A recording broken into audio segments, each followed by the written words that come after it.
Welcome back to the Jurilingo podcast. I'm your host Ananya Konur, and today's episode is a must watch for all law students. As law students, we're often told that mooting is the heartbeat of law school. But what does it really take to excel at moots? How do we balance drafting, research, and argumentation without losing our sanity? And finally, is mooting really as glamorous as it looks?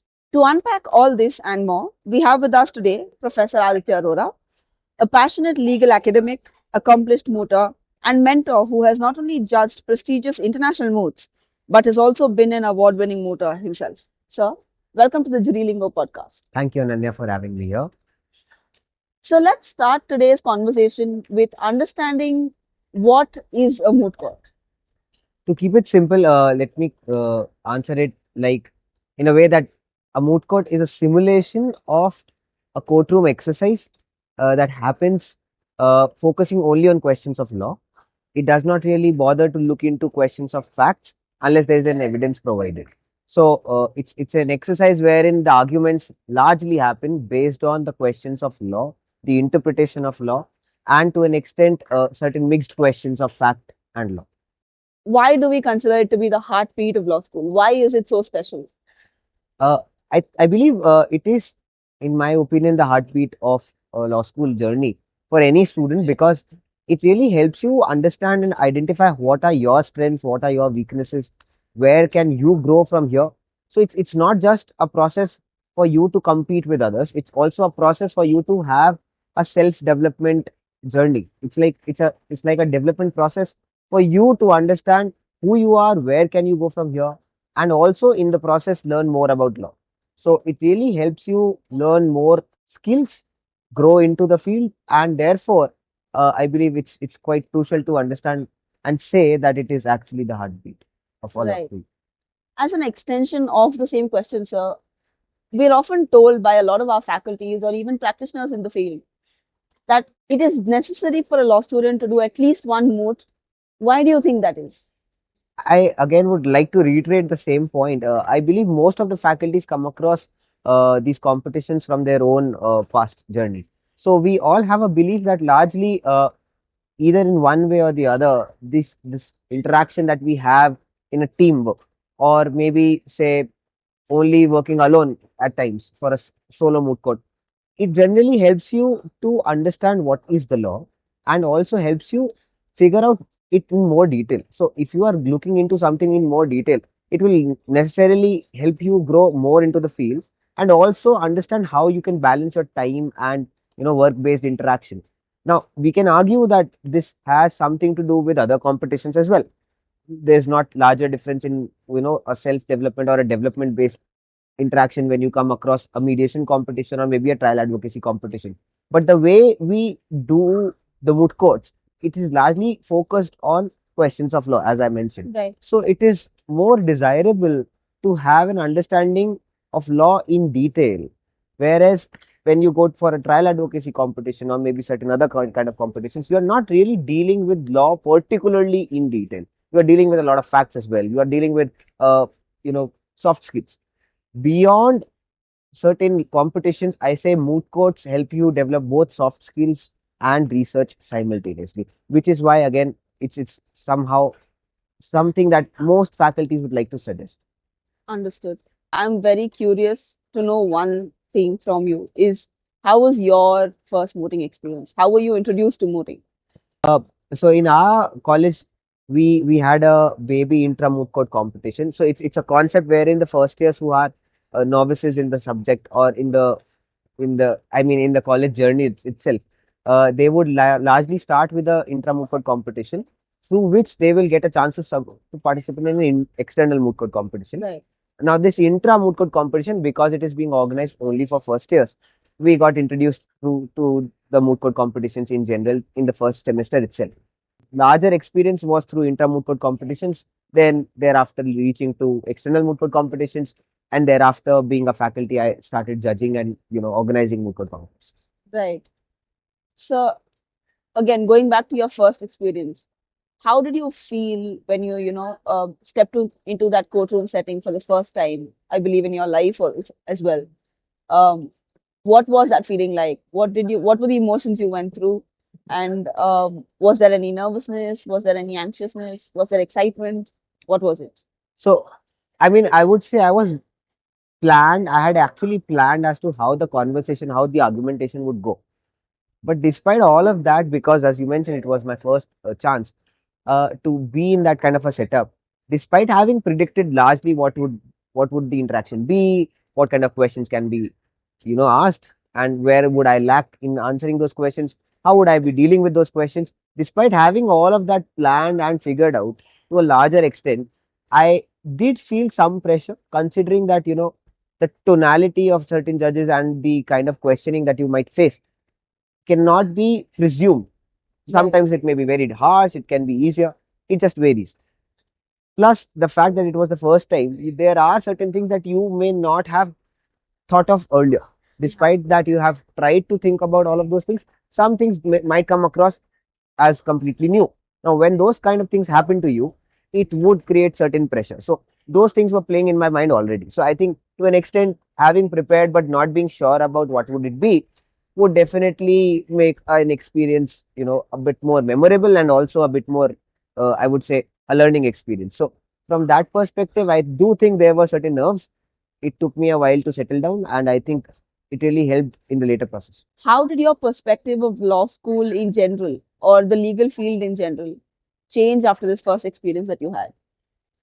So, I would say there there is no doubt in my mind that the moot court experience did change my perspective of law school. As I mentioned earlier, it is a journey that you have to take on your own, despite that there is might be a team, but it's also a self-evaluative journey. So when you go for a moot court competition, you see a lot of things happening around you in a more different way. Considering that there is a moot court problem that you have, now you have a problem on which you are working on your own or maybe along with a team. When you are working in that scenario, you will realize that this question has deeper implications. This will help you think more. This will help you research more. This will also give you certain more arguments. Now, when you read, write, think a lot about a certain area, you obviously get interested in that area, or maybe you might lose complete interest. But then it does really help you inculcate certain habits. Right. When those habits come into picture and when you start seeing things in a different light, it really adds on to the whole journey process. Um, a lot of my juniors as well, or my batchmates for that matter, have come up to me just before they, get into their first courtroom setting, and they often come and tell me that they are very nervous or anxious about how the round is going to go, or what they're going to do, or how well they're going to perform during that round. What advice would you give to such students to kind of tackle this emotion of, nervousness? Yeah. I think it's always about how you prepare. Though I mentioned that, in my preparation, I did miss out on certain things and that created more nerves. But I honestly believe that you have to go through that process once, Yeah. at least to explore that, what new things can come. So one way out is to, invest in yourself, invest in the time that you are devoting to the mood problem, ensure that your handwritten submission, your hard copy submission is, to the best of your abilities. Once you are done with that part, that is one part, then you go to the second part, look into the loopholes that you have left, look into what can be the questions that can be asked from you, from the judge's perspective. So when you do at least these three exercises, ensuring that your hard copy submissions are fine, going beyond that, ensuring what are your loopholes, where do you think you lack, a self-evaluative process, and then third, expecting or preempting the questions that might come from a certain judge.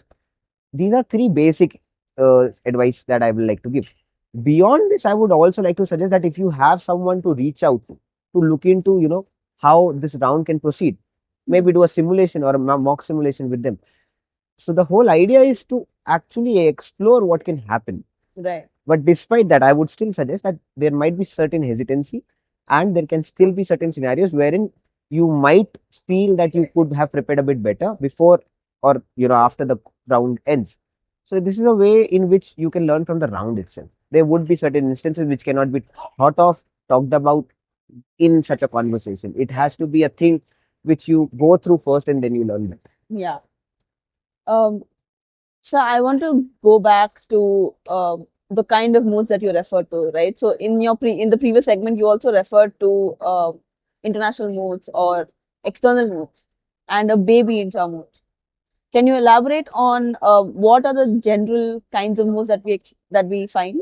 So to answer that question, I would first like to categorize moot court competitions into two parts.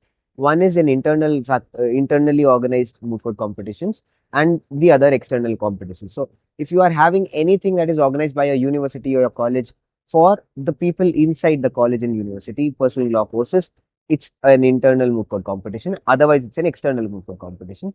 Internals can be simply divided between inter-batch competitions or intra-batch competitions.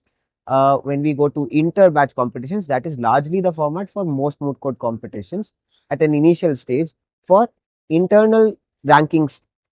Once you get those internal rankings, they can be then used for external moot court selections. Right. Simultaneously, there is an intra-batch competition that can be organized, something like the baby moot court competition that I discussed earlier.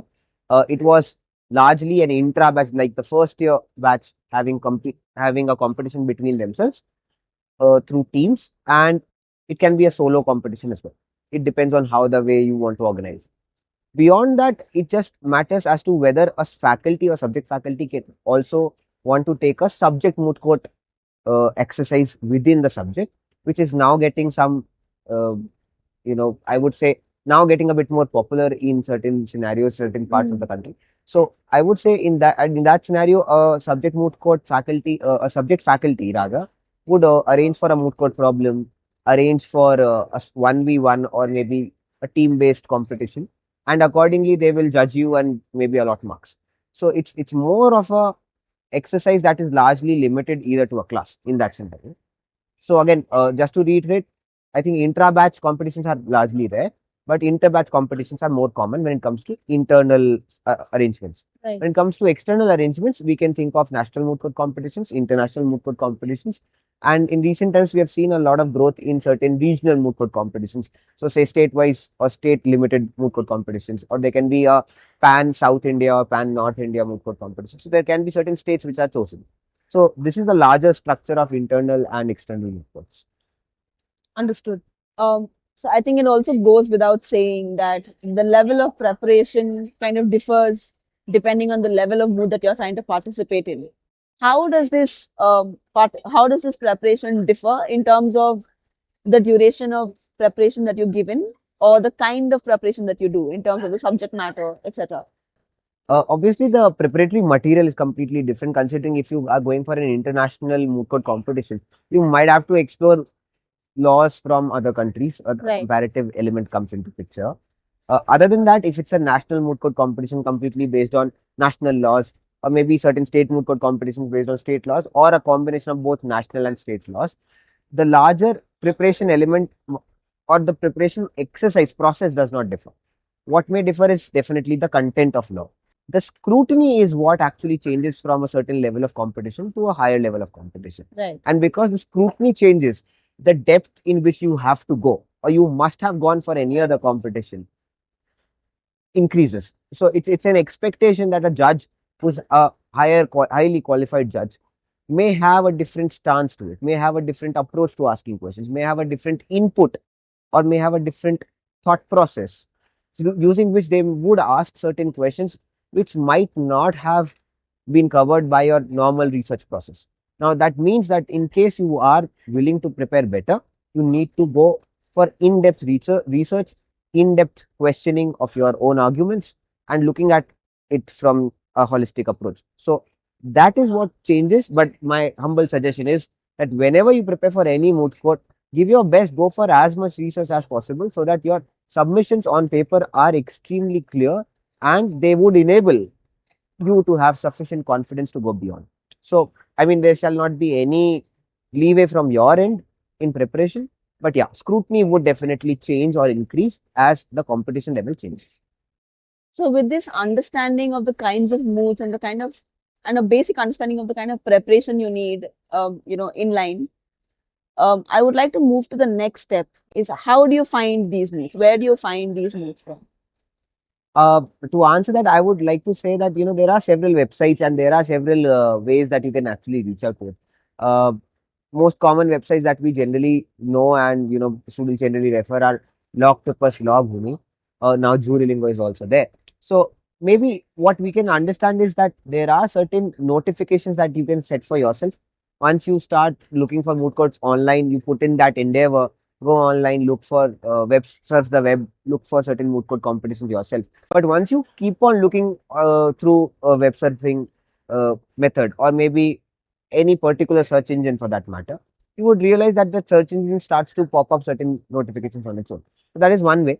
You need to start putting in that endeavor, and then it will flow in on automatically. Beyond that, you can obviously reach out to your friends, maybe your faculties, and there are also certain pre-invites which are generally sent to certain moot court competitions, for certain moot court competitions, to your universities directly. So that also helps if you are in touch with the moot court organizing body or a moot court committee that you might have at Right. your college or university. So again, the next step I think is how do you choose the moot, right? So if I, as a student, am looking at so many options and so many opportunities on these websites, how do I decide which is the right one for me? That's a very pertinent question, Ananya. There are two major hurdles here. One is to recognize what are you interested in. So I would say simplify it and say it's a subject matter choice. That what would you like to really, engage in research about. And second would be identifying a suitable team. Right. Now, I think both of these things go hand in hand. One way is to identify a subject matter and then go along looking for people who are interested in working with you with having a simultaneous interest in the same subject matter.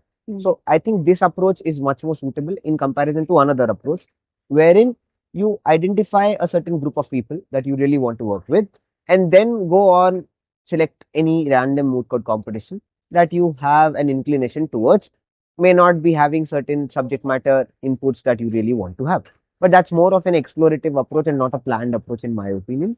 I would still say that having a choice of a defined subject matter helps in engaging throughout a long period of, say, 3 weeks to 4 weeks. And it also maintains your tempo and interest in the whole subject matter. If we change that from a team based approach, I believe that you might lose interest on the way, and which might hamper your chances of winning the moot court competition altogether. Right. So I think there are a couple of other aspects as well that I've come across when we discuss choosing a moot with our faculty or with my own teammates, right? So I think another very important aspect that we've considered is the prestige of the organization that's organizing the moot or the institution that's organizing the moot.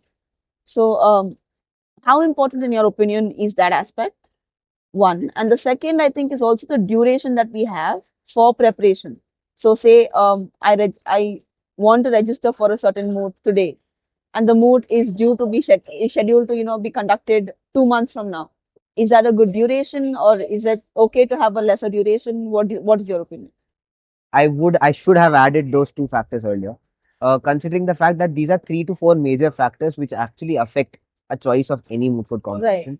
For a novice or for a first year, maybe in the beginning, I would suggest that they should, as I mentioned, they should have a subject matter interest and have a suitable team. Beyond that, obviously, time duration is my priority if I am going to suggest. So the priority that you ensure that you have certain time periods, say from 4 weeks to 6 weeks minimum, as a novice to actually explore how a moot court process works. Beyond that, very good. I mean, if you get a chance to do that, prestige also does come into picture.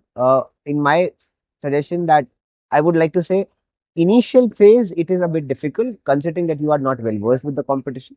Once you are in the flow of it, you have understood the process, you have excelled at intra moot court competition or internal moot, and you are confident about going for a prestigious moot. I would say that it is no bar per se. Going for a prestigious moot court competition also helps you build confidence, but it can also be, in a way, giving you a setback Right. in the initial phase, that you might get to learn a lot, or maybe, in the process of learning a lot, you might get discouraged also a lot. So that has to be balanced.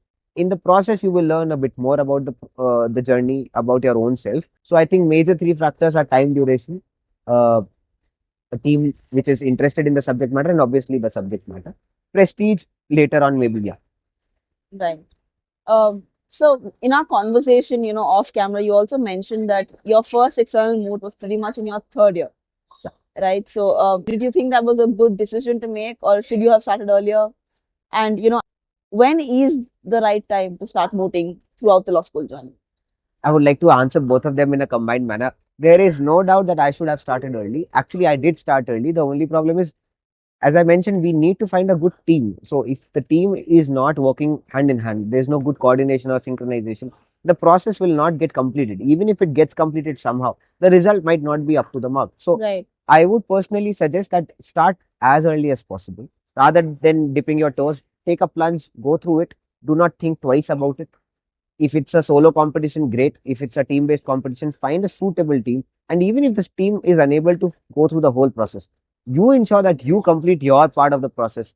At least ensure that you have a whole cycle so that you go through that process. It helps you curate your understanding better for future participation. So it is really important that you start early and ensure that your CV building process also begins simultaneously. Moot courts, in my opinion, are a very important way that you can highlight that things that you can highlight in your CV Right. and also fetch you good internships. So I think it's a hand in glove process wherein if you start early, you get better choices later on. Understood.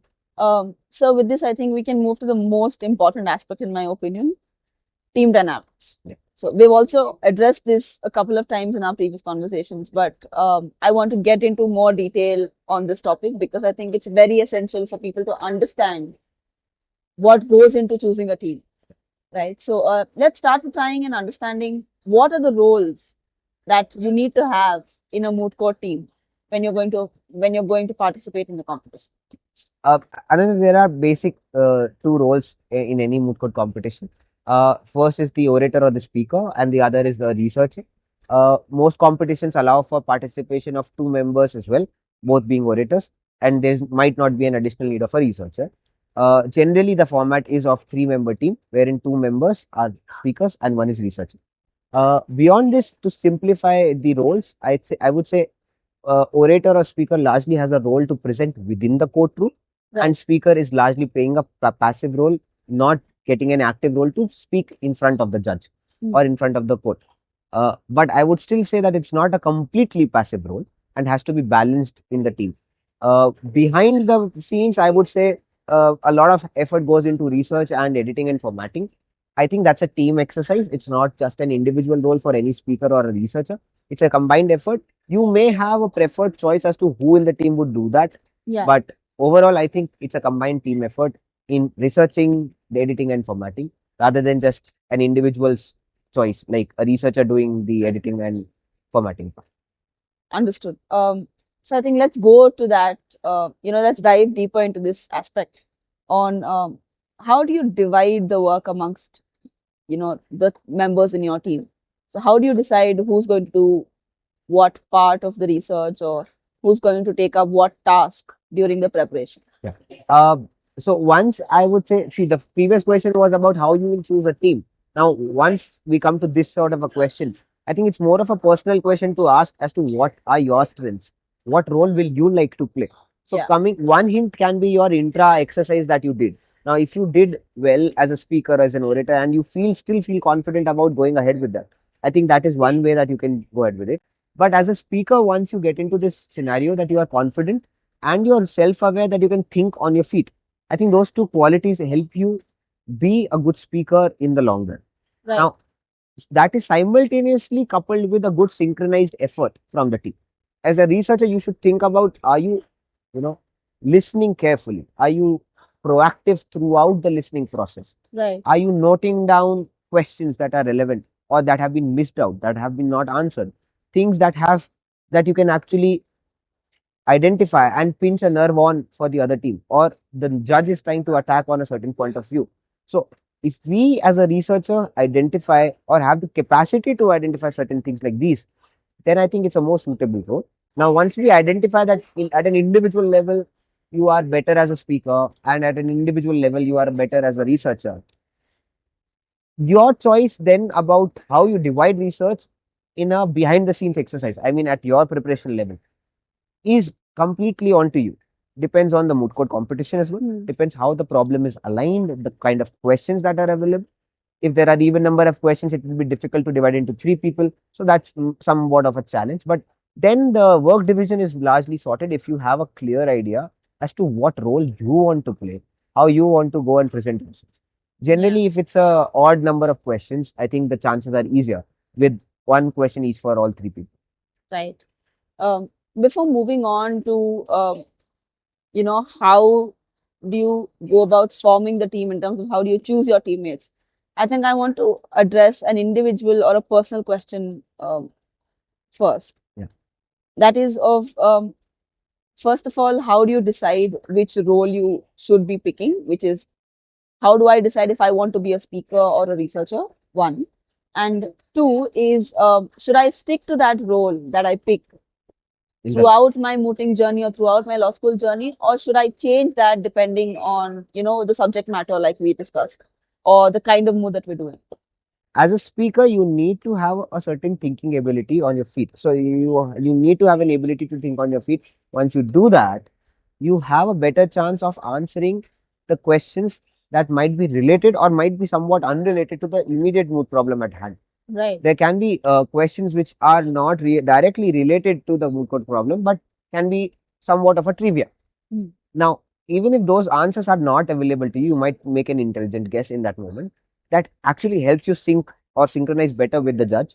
And it's most important to actually have that capacity to, orate well. Right. So I think as a speaker, I think these are the three major qualities: having that confidence that you will be able to deliver, having that ability to identify that you have capacity to think on your feet, and obviously certain oration skills are required. Maintaining eye contact and all of the body language requirements come are a major part of all that. But beyond that, as a researcher, I don't think you should not have all these qualities. It's just that the thinking ability or the ability to answer on your feet takes a bit more, backseat. Right. Sometimes. And it's sometimes in the interest of the larger team that you sit back and see how to better steer away the team from a certain scenario. Now, that means that a researcher in that scenario can be actually playing a major role, maybe like a captain of a team, wherein you sit back, you see and observe everything. You let the other speakers know that, boss, this is where you are going wrong, or maybe something that the judge is trying to ask, and the other speaker should identify and take, charge of it in their speech. Right. Despite the fact that the first speaker missed it out. This activity has to be balanced within the team. So I think it also depends on how you choose a team. Who are your team members? What is your synchronization, coordination level with the teammates? That's a larger team effort. I would say that when you think about choosing a role beyond the specifics that I've given, it is extremely crucial that you see if you have had certain experiences earlier. Would you like to add on to a different experience? Now, being a researcher is somewhat a different experience in the courtroom. Right. Not beyond, not before that, not after that. But at least in the courtroom, it's a bit different. So there can be two major reasons to actually switch roles. One would be that you have a good team wherein you would like to take a backseat and be a researcher, wherein you let them have a chance to actually go ahead. And the second big reason can be that you yourself want to explore another domain as a researcher. So I think those can be the two only major factors in my opinion. Understood. So you just addressed, forming a team. I want to get into the specifics of that now. The foundational question I think that even I've faced personally, and a lot of my friends or my batchmates have also come and asked me about, is, do we stick to or restrict ourselves to just our friends when we are forming a team? Or should we look beyond our friend circle to be able to make that team? I would be very honest, Ananya. I am not a fan of saying that a team necessarily has to be with friends. Though I would not deny that it's a good possibility that you would like to make that, and it's a good possibility that you would succeed also. Right. Because considering that there's a coordination or synchronization element involved, but there's a very good chance that on the process or during the process of preparation, you make new friends. You identify new synergies between you and somebody else. So the whole idea is to actually ensure that you work with people who are there in the argumentative process, in the discursive process that you have behind the scenes at your preparation level. If sometimes in the moot court process, I've seen friendships being made and I've also seen friendships being torn apart. So it's not necessary that you have to go ahead with a friend.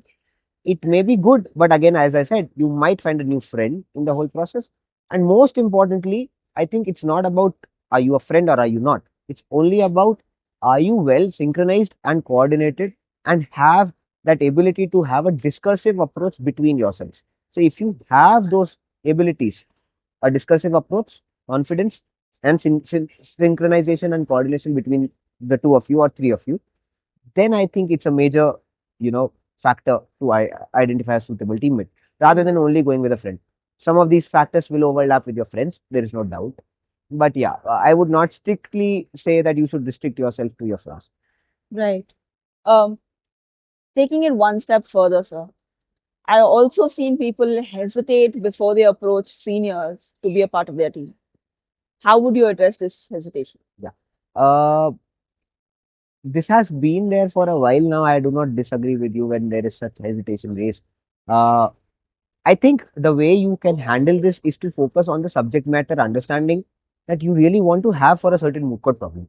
Right. Now, if you are confident about your interest in a certain subject matter, and you have someone whom you think is suitable, but is a senior, I do not think that that would be a hurdle. If you can convey your confidence in the subject matter, your comfort level with them, and also to see that you have a certain bonding with them at a certain level, that confidence factor actually plays in the mind of anybody else. Yeah. Just to say that it's a teammate, you just need not differentiate between a senior or a junior. If you are willing to put in that effort and you have confidence in your abilities, and the other person buys into all of that, I don't think that's a problem. I think it's more of a generic problem rather than a very specific moot court related problem. If you have that bond, please go ahead with it.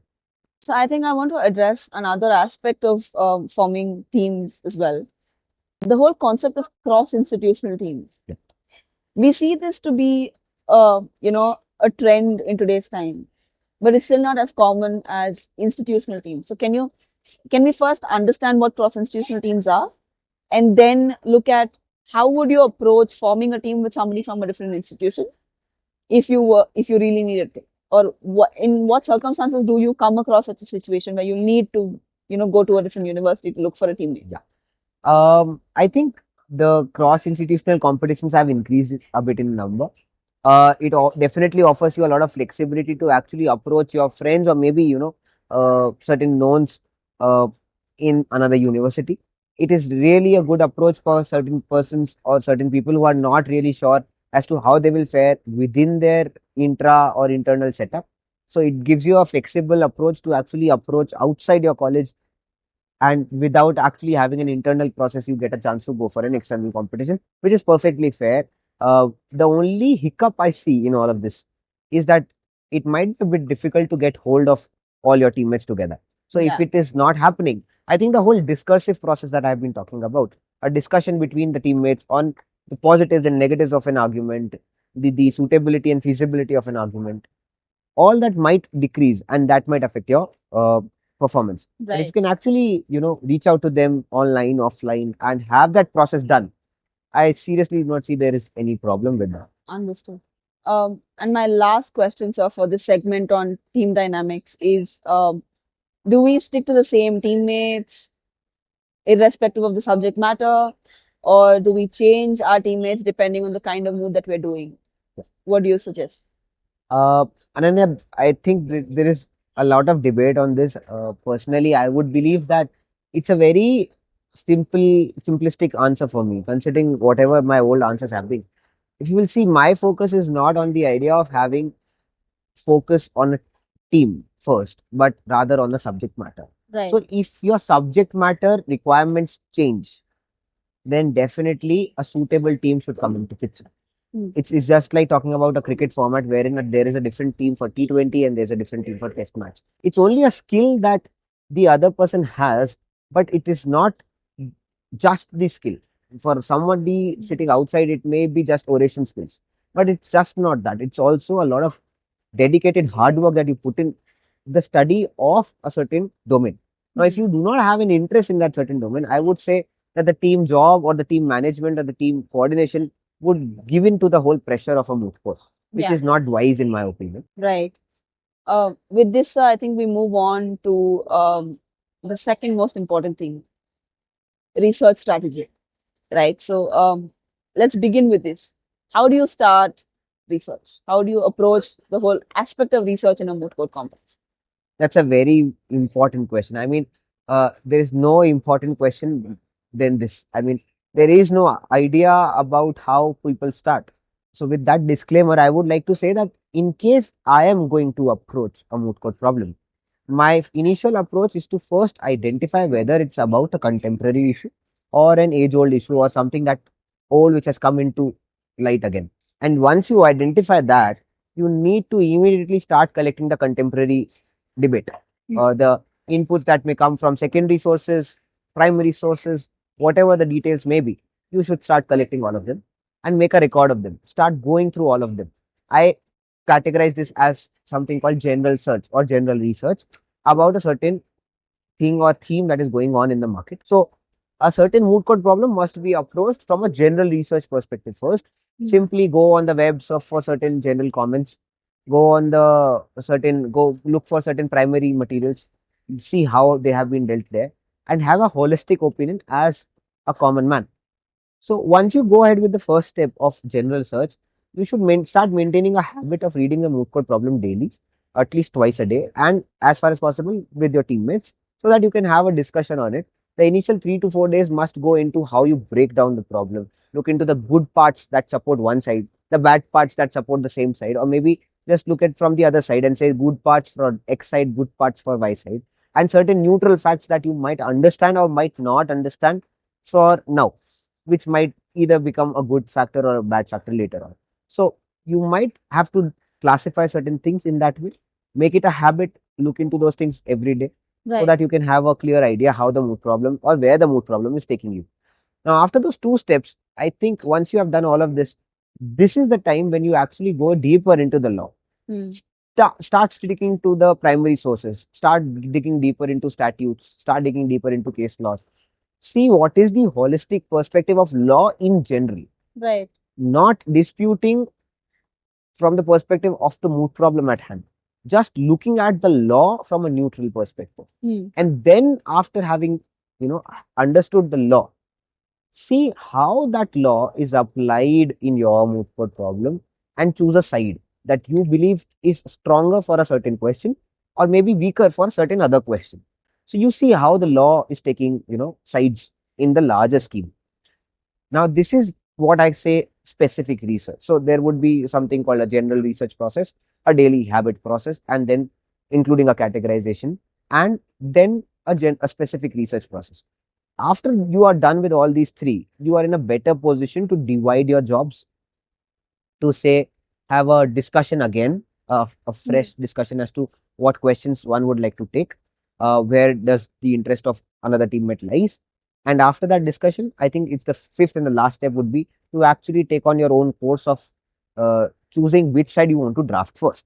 Now, my suggestion when it comes to drafting and going deeper into research is to go ahead with a side that you actually feel is more just in your understanding of both law and your common layman understanding of what would be fair. So if you have a gut feeling that you want to support one side and you have better arguments in your gut without actually referring to law, I think that is where you have to make that decision.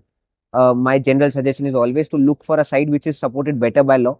So at least you go through with that process of drafting once, and thereafter it becomes easier to challenge your best defended or best drafted side and break that side from the opponent side.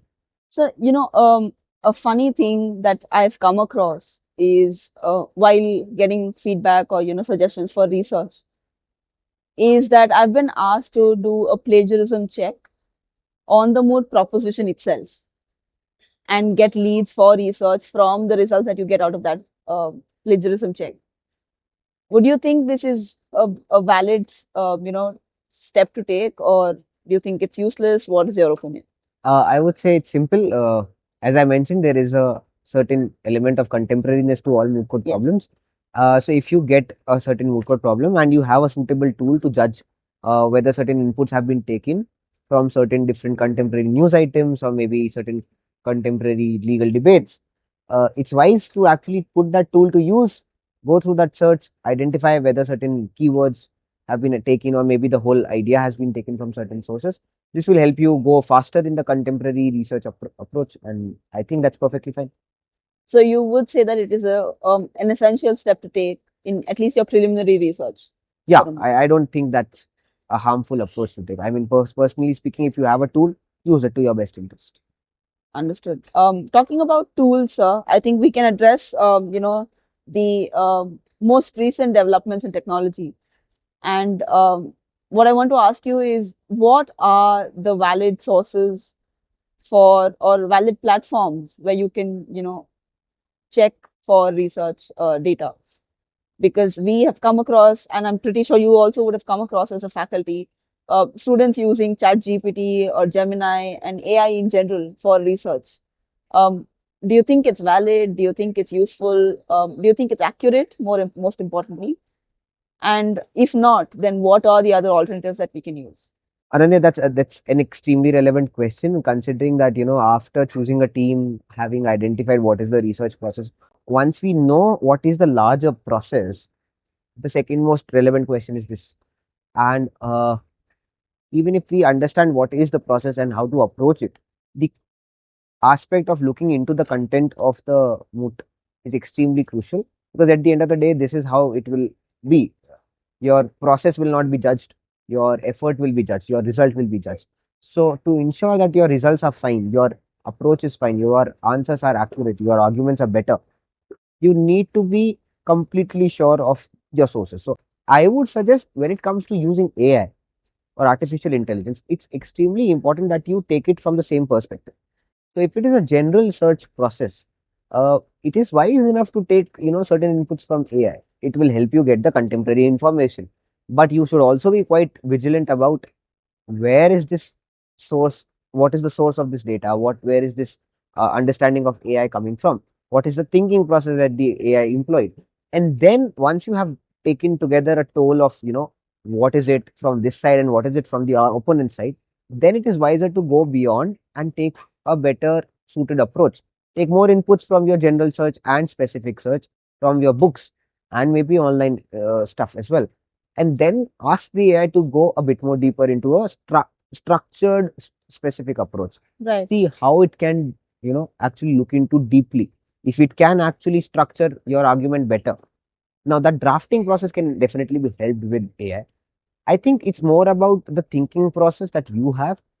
Based on those thinking thoughts, or based on those thoughts, you will have a suitable prompt for the AI, and based on that suitable prompt, I think the AI will deliver your answers. So Right. it's not wise to disregard AI altogether, but your AI should have sufficient training. It should have uh, reached a certain capacity to actually look and identify suitable sources.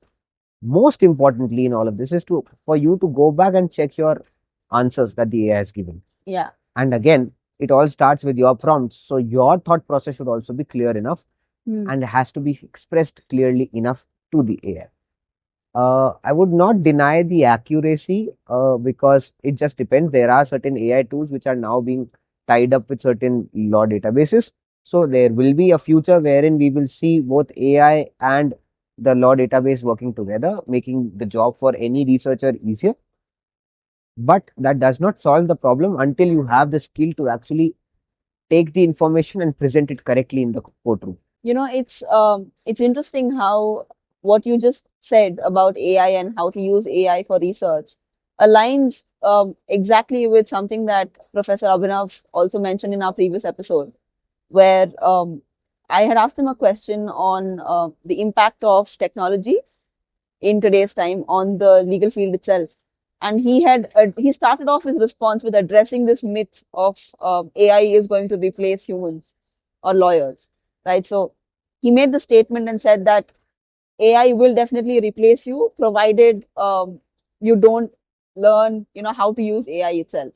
So I think this kind of ties in with that response that Sir gave when we say that if you cannot use an AI efficiently to research for a moot, your responses are going to be flawed. Understandable. I completely agree with you. Yeah.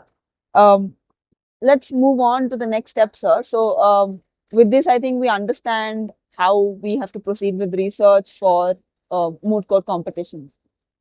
We also referred to a lot of drafting exercises when you were explaining research. Let's get into drafting in more detail. So, let's start off with what is a memorial or a memorandum or a written submission for that matter in a moot court competition, because default understanding of a moot court is that you enter a courtroom setting and you just argue verbally, right? So, can we address what these written submissions are and then we move on to the oral side of things? I think for me, the written submissions are actually the backbone of your whole research process, the whole mooting process in general.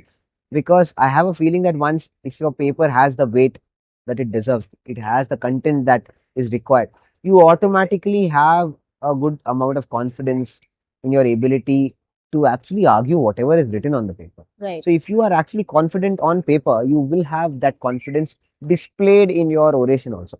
So, in case there is a loophole, there is something that you are not ready for, it might come back and haunt you. So, there has to be that balance on paper and in the argumentation process. It would not be really wise to actually argue without realizing what are the pros and cons of whatever you have submitted in a hard copy as a memorandum or a written submission. So, it's extremely interesting as to how you will balance that. Uh, there is no doubt that the written submission is something of a structure that you have given to your own arguments. Right. Now, I would say there are two major levels in this. One is a basic level, which I would call a skeleton of an argument, wherein you just have a brief phrase to identify what is your argument. And in the content part of that, that is the second level, wherein you describe and, argue per se on paper, establishing the points that you really want to convey for your own side. So, I can divide it into two parts. One is the basic phrase or the skeletal elements, and how you fill that skeleton with muscles, the bones, and go beyond that. Go into the ideas of how this communication between you and the judge might happen. So, considering all of those thoughts and processes, you can actually fill in that data underneath those headings. Right. And this is where I think most important drafting part comes into picture. Understood. So, this is, I think, a question that every law student is looking for an answer for. How do you make a strong memorial? Okay. To keep things simple, as I said in the previous answer, there are two parts. You can obviously have a phrase based heading that you have in your mind, extremely relevant when you are going to argue. But it is the second part wherein the major drafting actually happens. In my opinion, there is a simple process called IRAC, which we can follow. But I think the IRAC process, I'll explain what is IRAC, is a bit, not suitable for the moot court process. I would say there's another process called CRIAC, CRIAC, wherein you start with a conclusion, then go ahead and by the end of the whole argument, you end up with another C, which is again the conclusion. So you start with an affirmative statement of what you will like to conclude with an argument, and then go beyond, establish your reasoning, establish your issue at hand, identifying what is the bone that you want to pick within the larger issue, the sub issue, and go on and apply your reasoning to that sub issue to analyze and give your final assessment.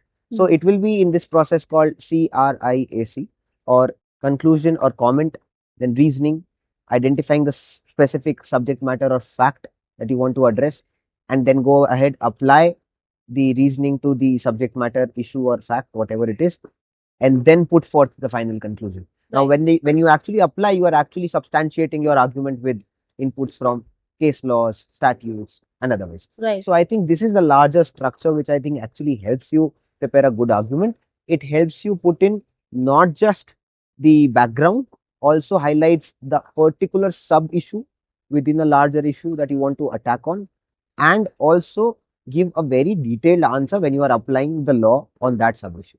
So the major backbone is in that RE or RIA process, wherein you actually put forth the comments that or the analysis that you have on the law and the related sub issue. So we have a lot of citations and footnotes that we add when we are addressing, the link between the law and the issue that we're addressing. So I want to understand what these citations or footnotes are. So maybe let's explain that to our viewers, and also understand in continuation how it helps in establishing our argument on our written submission. Yeah, it is extremely relevant, Ananya. Honestly, when we are citing any information that is given by us, has to be backed by a suitable, citation or any suitable source. Now, citations are your link or your pathway to that source. Right. So a reader gets to know about the source of your argument, the source of your information from a certain footnote or a citation that helps you actually retrace their steps and get back to the particular source that you are referring to. Just to help this with an example, you can come up with an argument and footnote it, put a footnote number, put that case name or say some statutory provision in the footnote. What the judge likes to see is that whether that provision that you have referred actually says what you want to argue. So it Right. really helps the judge in the understanding process. And I think that's quite important in all research based methods, whether it's a research article writing or maybe something else. I'm glad you brought up research articles because my next question was exactly that. When you're drafting a memorial, you kind of get swayed with the process of research and putting in all so much of research material that your memo after a point, if you don't pay attention to it, starts sounding like a research paper. So how do you ensure as a participant in a moot court competition that there is a balance between your research and the readability or understandability of your memorial during the moot, and it doesn't sound like a research paper or that doesn't have that depth? Yeah. I think the analytical research paper writing style is quite similar to what we do in moot court. So if it is that analytical and it does give you a lot of sources which are relevant sources, it would be largely fine. I would just like to differ on one small count here, that when you go for an article writing from an analysis perspective also, and in comparing it with the moot court memo drafting process, the only difference is that a memo sounds a bit more argumentative. Right. And whereas the reader for an article, the reader has to assess your analysis as well. So it is a bit more discursive in approach rather than argumentative per se. It discusses a theme in a bit more detail, whereas a memorial or a memorandum would give you an argument and you are sticking to that argument despite not looking into the opponent's side. A discursive approach, on the other hand, in the analytical process would give you an input on both sides, which is what you can cover from the other side of the opponent memory. So it can be balanced, but only with the analytical style, I would say that the research paper element matches up in some way to the memorial process. It should not be a narrative process at all. The memorial or a memorandum drafting should not lead to a narration of facts and narration of law. It should rather lead to substantiation of your understanding of the law when applied to a particular facts. Got it.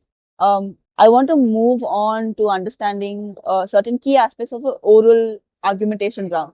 So the first thing I want to understand is, the step of rebuttals and sur-rebuttals. Is it the same as what we see in debates? So to say, I would not like to compare it with debates in per se, but yeah, it is not the same to a larger extent. The structure is similar. Okay. And the approach is similar, as I said, the structure, but the content would be completely different. In a debate, what I've seen is that people, once a rebuttal is given, post the major debate, in SAR rebuttals, you will start even asking other points that you would like to rebut.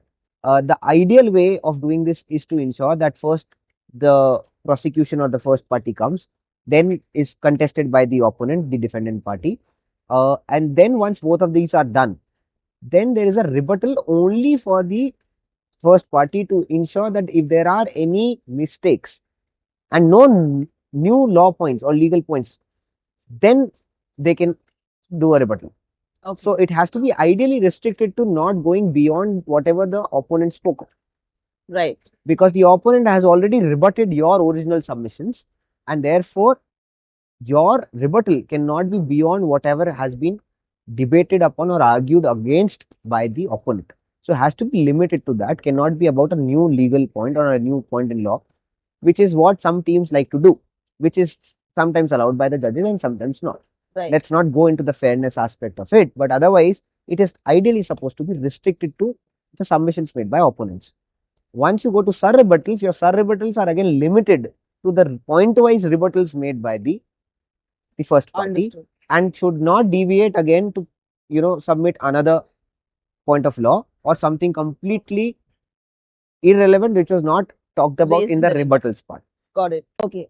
So I think my next and most key aspect of the oral argumentation round is how do you balance time management and whatever you're conveying through your body language? We need to understand that the time management issues occur when there is substantially less time sometimes in a moot court competition. Why? Because simply the judges are in a zone where they will try to deviate you initially or maybe in the process from the moot court submissions that you are prepared with. Maybe they might have certain questions that you have not answered or that you have not addressed well. So it may not be actually a deviation. Maybe I can try and deviate you as a judge uh, by twisting the facts, trying to confuse you with the facts. So there can be a lot of ways in which a judge would like to assess you, and therefore the time crunch actually is relevant. How to actually resolve this is to ensure that if you have that feeling coming from the judge, you ensure that you are well structured with your submission in such a way that whatever you answer comes and leads back to a submission that you have on paper. Right. Now, if you can do that, link your oral thoughts, your thoughts that you're presenting orally in the moment back to the submission that you have given on paper. That will deviate the judge from, just asking the questions, at least lead him back or her back to the submissions that you have made by referring to a page number or to a particular source, and then proceed on from there. Right. Just to ensure that your substantiation of the argument is perfectly fine. Right. So I think I want to address one thing when we talk about time management is as a speaker myself in multiple modes, I've come across situations where I was the second speaker and I have a teammate who is the first speaker. And the first speaker is questioned in such depth on their assigned issues that they kind of eat up on the time that was allocated to me in the beginning.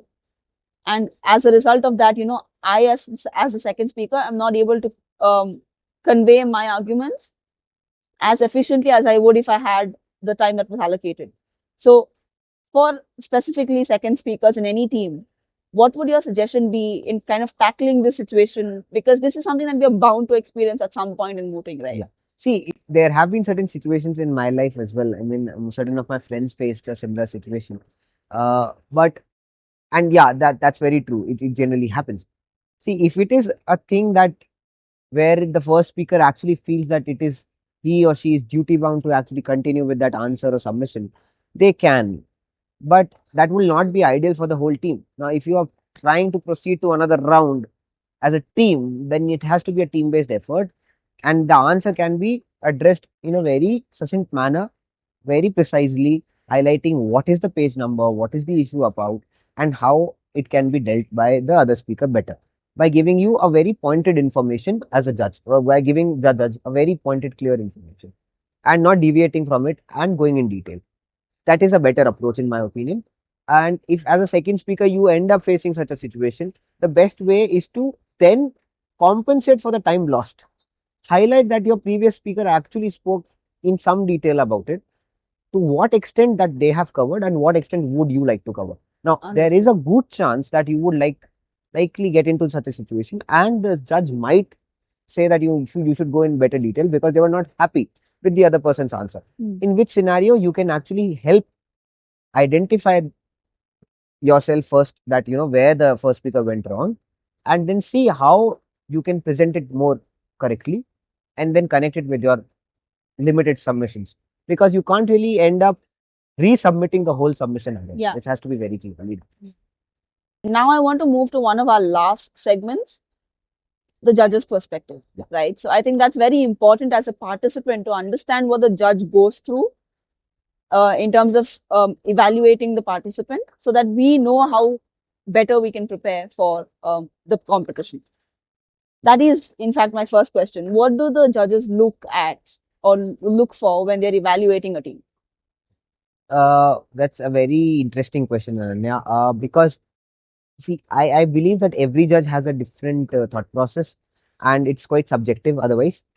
Generally, we are given a guideline by the organizers, particularly to focus on certain factors, and it is suitable to understand that you align as a judge, you align your questions, your approach to judging the moot court competition from those particular factors. Uh, these are generally quite common factors. I mean, they are going to look into generality of how you have presented your written submissions. What are your key arguments? How have you researched? In how much depth have you researched on those arguments?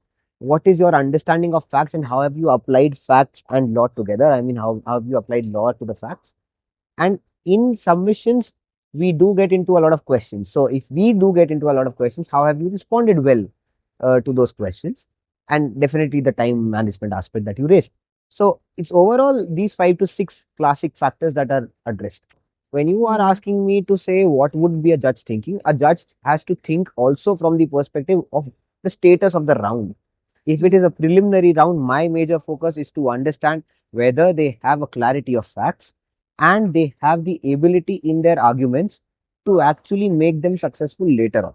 Now, time management is also one skill that I will definitely test them upon, because it is something relevant in the near rounds, in the future rounds. So these are the 3 major factors that I look into: clarity of facts, clarity of arguments, at least the depth of the arguments, and most importantly, the time element, because which is the most simplest of elements for us to test any speaker upon. I just have to deviate you in one way or the other, Right. and just see whether you are able to cope up with that. So if these 3 factors are largely clear to a judge in the preliminary rounds, I think it works well. As you proceed further to a say final round or maybe quarter, semis and finals, your challenge is not much more about time, but only about the depth of your answers, because I think the rounds proceed with an increasing order of time. Yeah. And if that is the case, I think your time management is eased as you proceed. Right. So I think, sorry. So I would like to conclude by saying that it has to be a thoughtful process for the judge also, and not just random questioning on barging with certain random questions regarding jurisdictions, or maybe random questions regarding certain parts of the subject matter which are not crucial to the problem. Has to be a balanced approach from the judge's perspective. Right. So, that being said, with trying and understanding what the judges evaluate you on, I want to understand, what, how great of a value does your body language or your courtroom demeanor have in the evaluation criteria that the judges look at? Personally, I think I do give a lot of value to that, at least in advanced rounds. In the initial rounds, it does definitely help you actually look into whether a team is ready with the basics. I mean, team etiquettes, the group etiquettes as a team, and maybe an individual etiquette also is quite relevant. Definitely missed out on that one. Thanks, Ananya. I think it's a very basic thing that when you go for an external competition, you are well prepared, at least if not with your arguments, but with your body language. Yeah. Your attire should be proper, your footwear should be proper, the way you are standing should be proper. So at least there is a way in which I would, as a judge, like to have that interaction with you. And in my opinion, if any team is found lacking on any of the courtroom etiquettes, I think there has to be a larger deduction. But the element of deduction is very less in the processes, that in the result sheet that we generally get. So I, as a judge, would definitely try to see if the lawyer is in a proper attire, having proper footwear, the way they stand, the way they want to convey their arguments. See, for me, it is very important, I think, and that's important for every judge, that you try to maintain a good eye contact. And if when I'm looking at you, I am not happy with the way you are standing, or maybe the requirements are not very properly carried out, the hand movements are not minimal, but actually a lot more. It has become a bit more of a argumentative process rather than a submissive process. As a judge, we are expecting that you are going to submit your arguments in a humble manner. Now, it has to be argued. No doubt that there is no argument.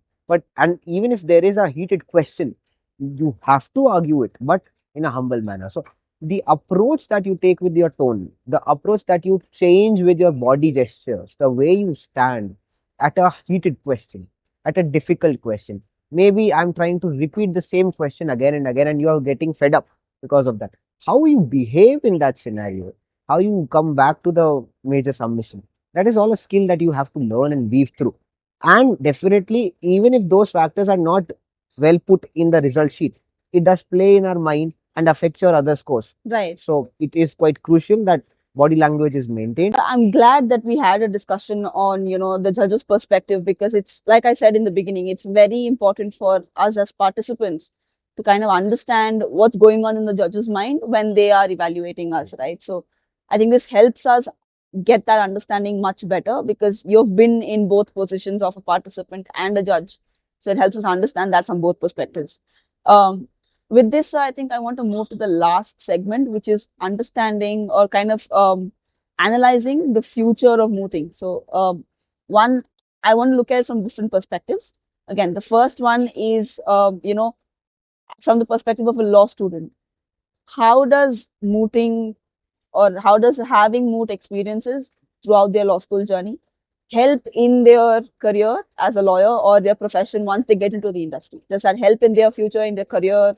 What is your opinion? I would certainly like to reiterate what I answered in the earlier segment. I think the CV building process starts the moment you enter a law school, and I'm not trying to add any pressure on any first years or create a new dimension of requirement for any assessment. My only submission here is that once you are in the process, you are not just competing with the people who are there in the university. You are competing with everybody else across the country. And mooting per se is an activity which helps you hone your skills better. Right. So if you are going to hone your skills better, and that comes out with a good result in the process, with an external competition that you might have fared well at, that actually helps your confidence. That actually makes your CV, puts it on your CV that you have actually worked hard for something. You put in that effort, you got a good result, shows that you are in the market to compete well against your peers. And when you are actually doing well in competition with your peers, obviously the recruiter would like to see, okay, if this person has proven that earlier, this person might be of value in future as well. Yeah. So that actually helps in your recruitment as well. There is no doubt.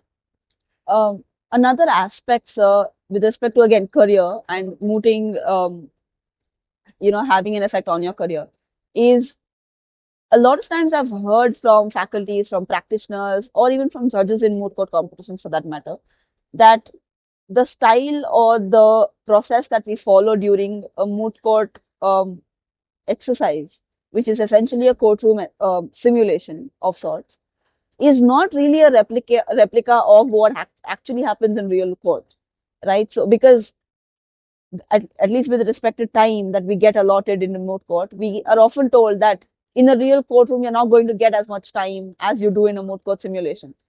So, in that sense of litigation per se, how different do you think is moot court from a real court scenario?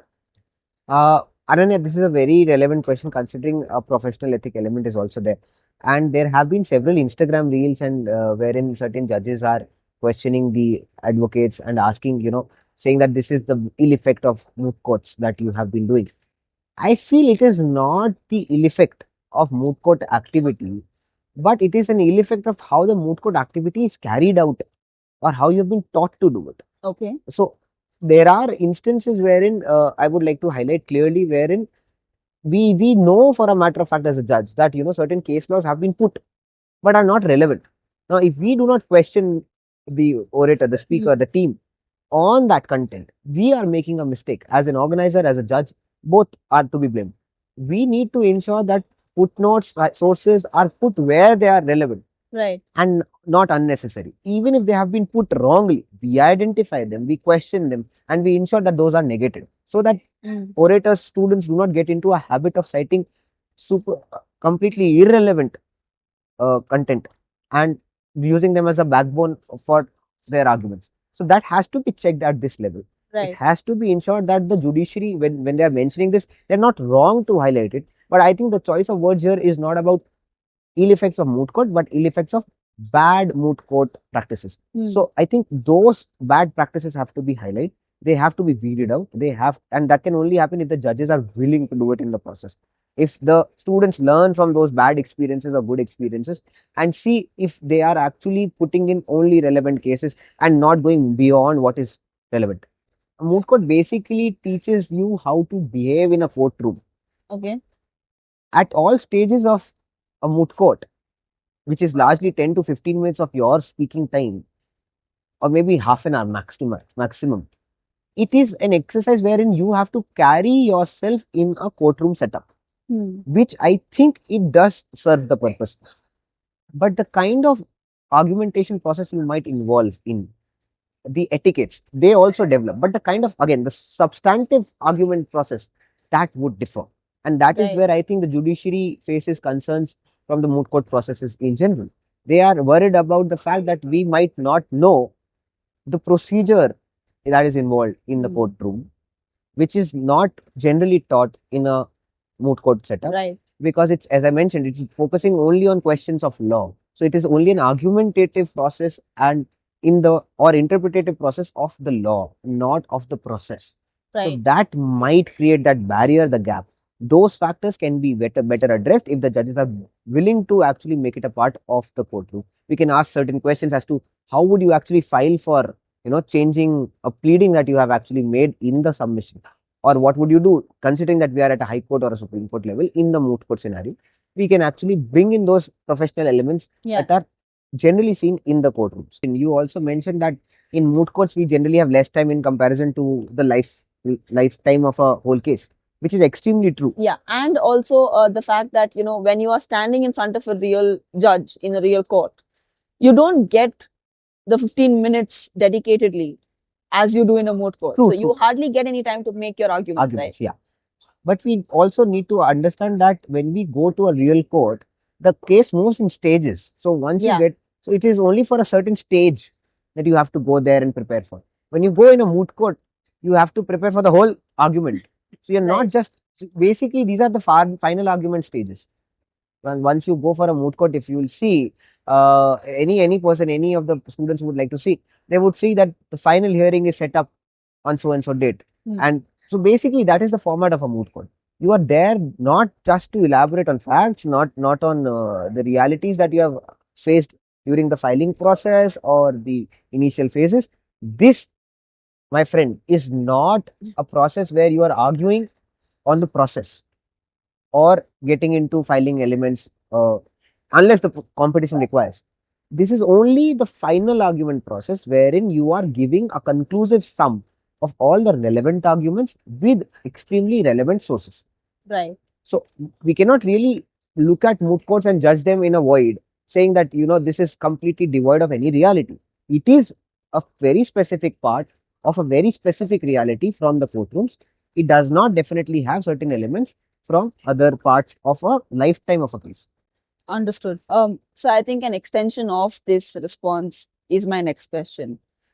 You have been at positions where you have judged national moot court competitions. You have also judged international ones, and you've also been on the other side and experienced being judged in multiple moot court competitions. So, considering your experience in mooting, I want to ask you for a couple of suggestions that we should ideally incorporate to be able to make mooting a better experience and align it with real world courtroom scenarios for that matter. I would say I think it is largely fine the way it is right now.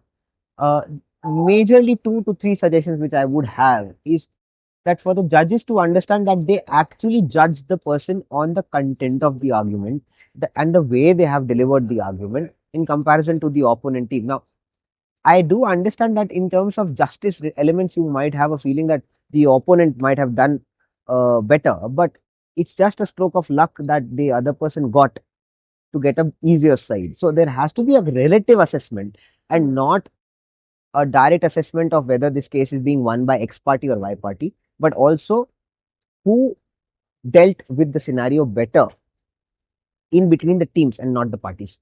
Right. So that is one input that I think has to be looked at by the organizers and the judges very clearly. I would say the second suggestion is also aimed at judges when they can actually have a heated conversation later on, which is perfectly fine. But initial conversation can easily begin with somewhat like a courtroom manner. The High Court judges and Supreme Court judges are not extremely what should I say? They are generally painted in a very angry manner. Yeah. To the students when we talk about judges or to moot courts. So that is not the case all the time. You should have a semblance of mind to understand that it is a competition and has to be judged from a competition perspective. So once we portray that image as faculties, now this is a message to the faculties that you know you should not just portray all the bad things but also the good things. It can be a balanced approach wherein a judge may be in a hurry but is willing to listen, has to be a pointed question but has to be a pointed response also. Simultaneously, a judge has to think in a moot court setup that they have to ensure that there is a good balance, a healthy balance of a heated question with good enough trivial questions so that the conversation seems easier for both the student and you. Now, there is no denying the fact that you can make it a very strict approach. I mean, there are strict judges and there are stricter and harder days or harsher days for every lawyer. But then that does not have to be the only aim in the initial process, at least. It is a process where the students have come to learn. Definitely at an internal level, this has to be the approach. At an external level, in my opinion, there can be a different approach. But at an internal level, when you're learning, when you are trying to teach, when you're trying to explain them how and where they can go better, I think the internal process has to be much more supportive and not just, strict or stringent. So this has been a wonderful conversation. But before we wrap up, I would like to ask you for any last piece of advice that you have for the first time Mooters watching this episode. Yeah. I would say that there are three basic pieces of advices that I would like to give.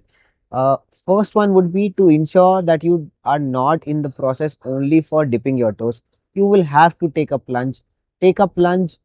Do not be afraid of what happens.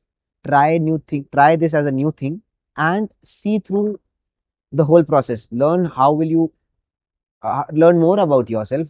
Learn more about the learnings from law and see if you can actually gauge more interest in the subject matter or maybe in other subject matters. So it's important that you take the plunge and not just dip your toes. Second would be to ensure that you also give value to the inputs which you might get from your seniors or maybe someone who has participated earlier in moot court competitions. Their experiences much would be bit more livid, they would be much more relevant, and they would be definitely wider than what I can or maybe Ananya can share here, and they would definitely help you engage more and better. Lastly, there are students like Ananya and certain others who would be interested in moot court making the moot court process a bit easier by coaching certain students, by helping you out in certain detailed aspects, certain specific aspects. So I would urge you that in case you are feeling that hesitation or otherwise, reach out to certain platforms, reach out to people so that you can work on them and improve accordingly. Thank you, sir. That's really valuable advice. And I'm glad that we could finally make time that to shoot this podcast today. And to our listeners, I would like to say thank you for tuning into the Jury Lingo podcast. If you like this episode and if you think this helped you, please share it with your friends and family so that they can also gain from this information. You can also stay updated by subscribing to our YouTube channel so that we can continue to guide you through your legal journey. We will soon be back with more such conversations on law, learning, and life in law school. See you in the next one.